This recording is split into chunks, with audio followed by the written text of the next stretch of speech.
السلام عليكم ورحمه الله وبركاته. النهارده مع بعض فيديو فيه تطبيق جديد. حقيقه محدش بيقول لها الناس البشريه انك لما بتسافر بتبقى عايز توفر فلوسك لاقصى درجه، بس في نفس الوقت عايز تعيش تجربه حلوه اكنك غني. بس انا الجمله دي هقولك تكملتها للاخر في اخر الفيديو، هخليك للنهايه وتفهم انا قصدي ايه بالظبط. بص يا صاحبي، اعتبرني صاحبك اللي بيهزر معاك شويه، بس في نفس الوقت خايف عليك من قراراتك وانت بتسافر او تحجز اي حاجه اونلاين. النهارده هنتكلم عن تطبيق اسمه سوبر كوم، واحد من التطبيقات اللي بقولك انها هيجيب لك اوتيل بسعر اقل من اللي هتلاقيه بنفسك. فكرة ببساطة ان التطبيق بيجمع عروض فندق او اماكن قيمية باسعار ممكن تبان ارخص من الموقع التقليدي. ده بيخلي الناس كتير تفكر تستخدمه، خصوصا لو مسافرة او عايزة توفر. طيب نستخدمه ازاي؟ تطبيق ببساطة بتدخل على التطبيق، تختار المدينة اللي مسافر اللي هي، تحدد التاريخ ويطلع لك عروض الفندق، تختار العرض اللي يناسبك، تحجز وتكمل الدفع جوه التطبيق. الموضوع سهل مش محتاج تعقيد. طب حلو.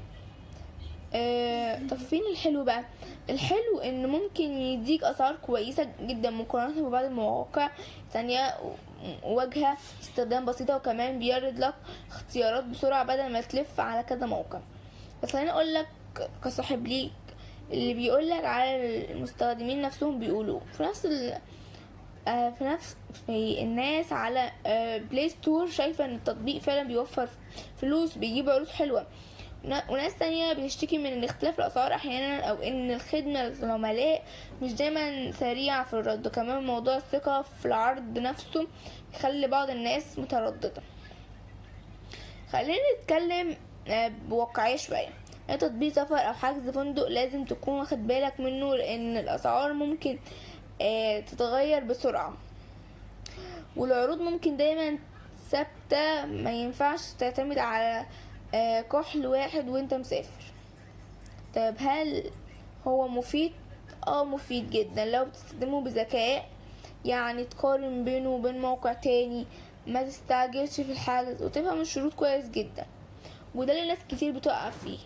ده العرض تحفة، العرض خطير، يلا بينا خلاص. يا جماعة اقرأوا شوية في التطبيق، افهموا، مش اي حاجة تلاقوها في التطبيق تدوسوا عليها. كمان وتفهم الشروط كويس قبل ما تحجز وقبل ما تدفع. وهقول لك رأيي كصاحب ليك خايف عليك. التطبيق ده كأداء سفر ممكن يوفر لك فلوس ويخليك أذكى في الحجز، ممكن برضو يسببك حيرة لو استخدمته من غير مقارنة.